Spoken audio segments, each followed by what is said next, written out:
العالم دا يتغير تغيير مخيف ومرعب وبسرعة، وكل العالم دا يريد يسيطر على العالم. حتى أفلام هوليوود والكرتون ناس أشرار تريد السيطرة على العالم. يمكن هذا جزء من الحقيقة اللي دا نعيشها، يمكن هذا هو واقعنا الجديد والتغييرات الجديدة اللي دا تصير بهذا العالم. يبدأ سؤال صغير جدا: وين أنت وسط هذا العالم المتغير؟ أشوفكم بعد الفاصل.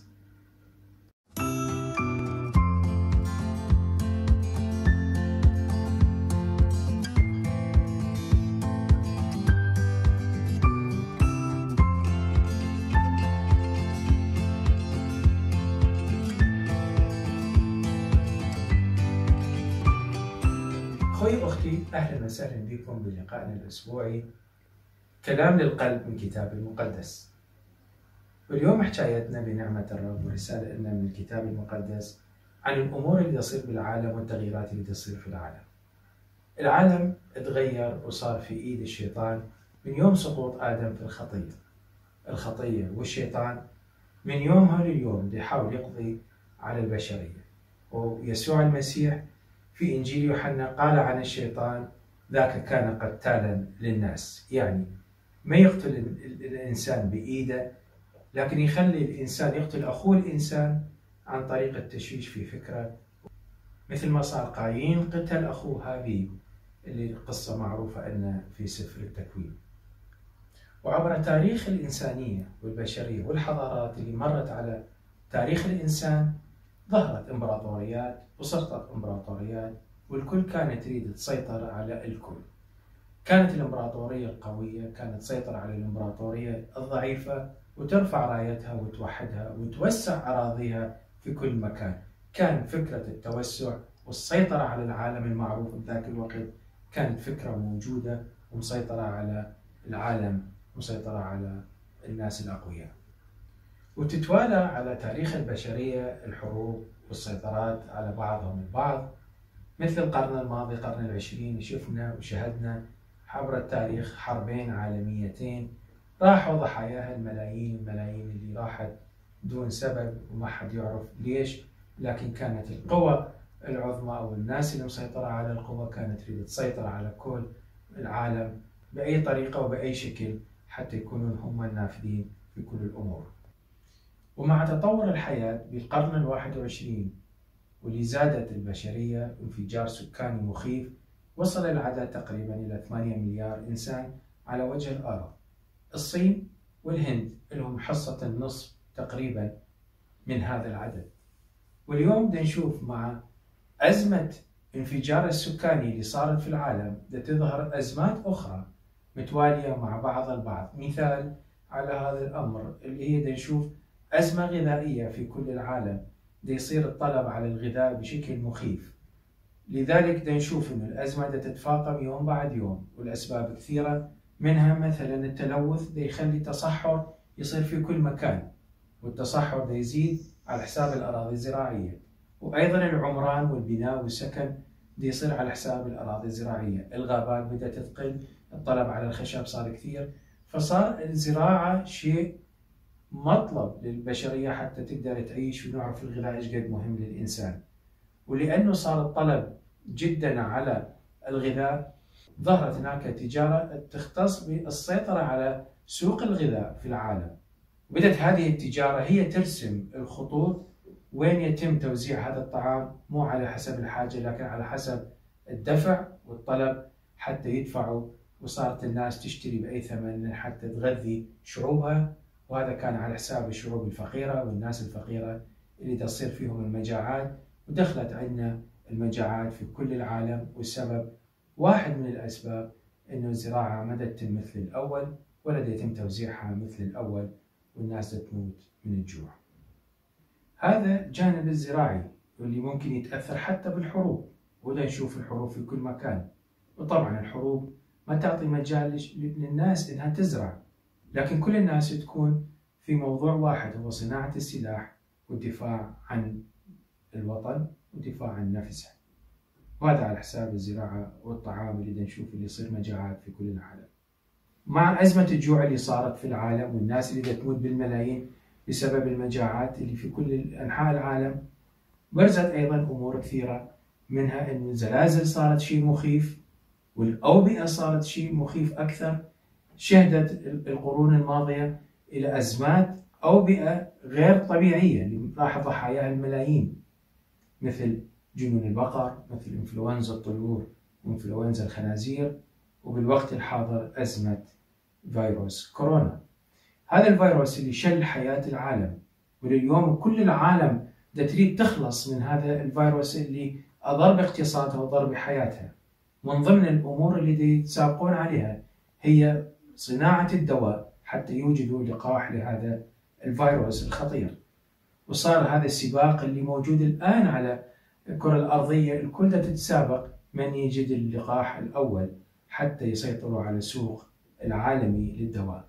وبعض وسائل الإعلام اللي تتكلم عن هذا الموضوع قالوا للأسف بشيء مخيف وكئيب، إنه صناعة الدواء راح يكون هو السلاح القرن ال21، السلاح اللي راح يسيطر على العالم حتى يوحد العالم ويسيطروا على العالم على راية واحدة، حكومة واحدة، ويكون كل شيء تحت أمرتها.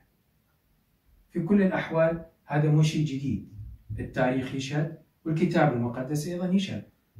مرة يسوع المسيح تلاميذه جلسوا سألوه عن علامات قبل مجيئه، وكان جواب المسيح موجود في إنجيل متى الإصحاح 24. تعالوا نقرأ هذا النص.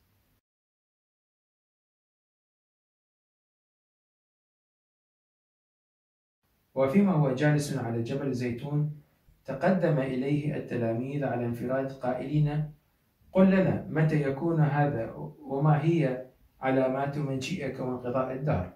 فأجاب يسوع وقال لهم: انظروا لا يضلكم أحد، فإن كثيرون سيأتون باسمي قائلين أنا هو المسيح، ويضلون كثيرين.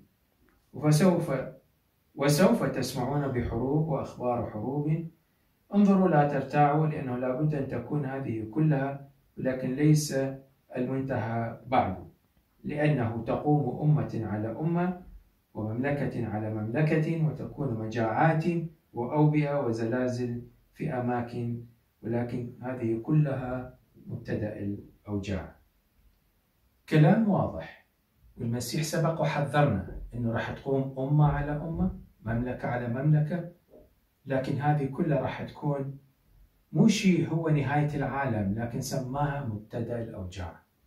مبتدأ الأوجاع شيء مخيف جدا، شيء لا يطاق، راح يجي على العالم وراح يدمر العالم بمعنى الكلمة، وراح يكون مجاعات حقيقية غير المجاعات اللي نعرفها اليوم، أوبئة أقوى من اللي نعرفها اليوم، وراح يكون زلازل أكثر من اللي نعرفها اليوم.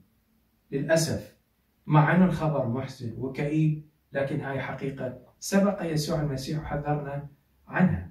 اسمع شو يقول مرة ثانية عن مبتدأ الأوجاع.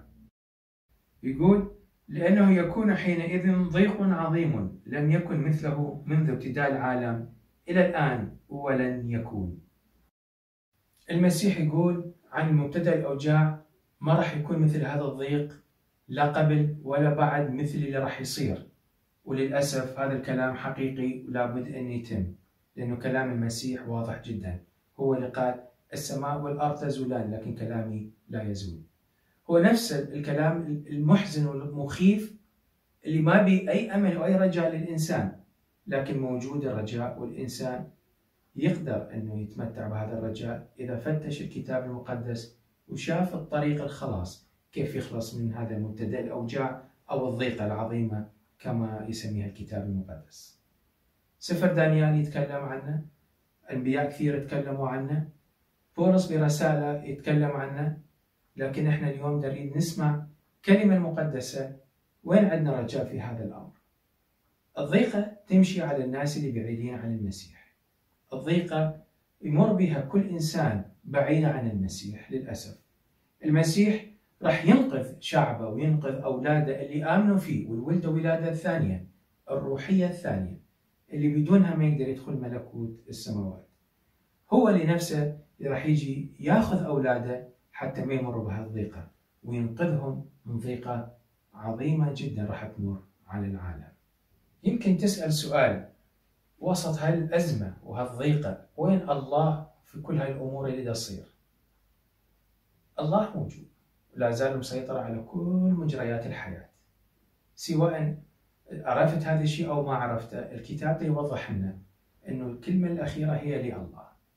دانيال عرف هذا الشيء وصلى هاي الصلاة. خليني أقرأها لكم من الكتاب المقدس في إصحاح 2. دانيال: أجاب دانيال وقال: ليكن اسم الله مباركا من الأزل وإلى الأبد، لأن له الحكمة والجبروت، وهو يغير الأوقات والأزمنة، يعزل ملوكا وينصب ملوكا، يعطي الحكماء حكمة ويعلم العارفين فهما، هو يكشف العمائق والأسرار، يعلم ما هو في الظلمة وعنده يسكن النور. ينصب ملوك ويحط ملوك ويرفع ملوك، لا زال هو المسيطر على كل العالم. وخير مثال على هذا الأمر نبوخذ نصر، لما وقف وقال إنه أنا بنيت بابل بقدرتي، بمقدرتي، بذكائي، بعمل يدي. ما أعطى المجد للرب. الرب خلاه يعيش 7 سنين مثل الحيوان، يأكل من عشب الأرض.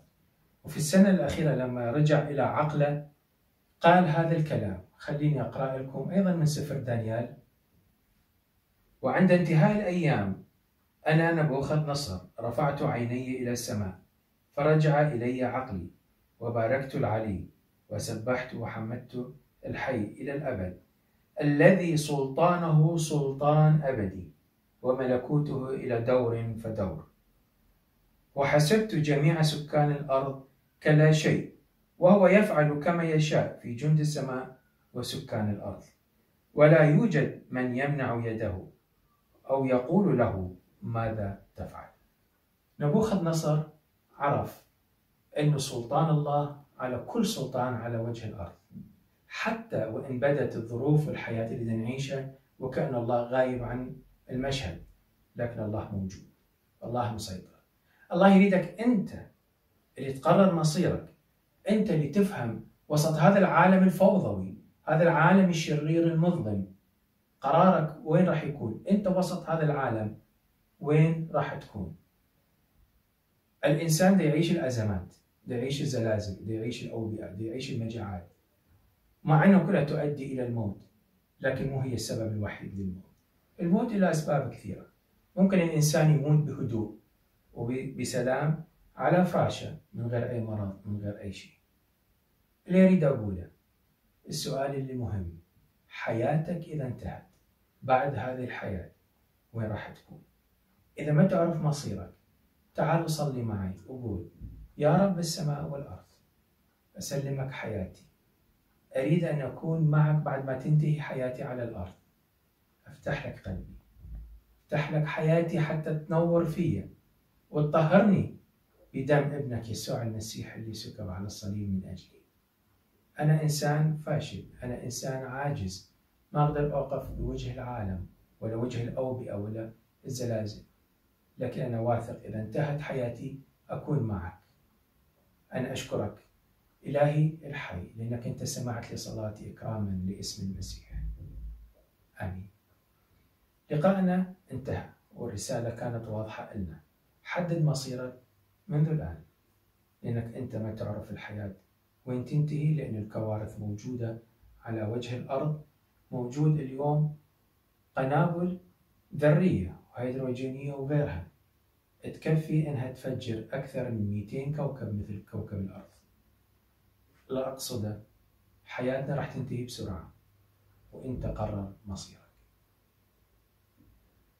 لقاءنا انتهى، لكن محبة الله ونعمته ما تنتهي أبدا، وأبواب الرحمة مفتوحة دائما. تعال إلى ونشوفكم باللقاء القادم.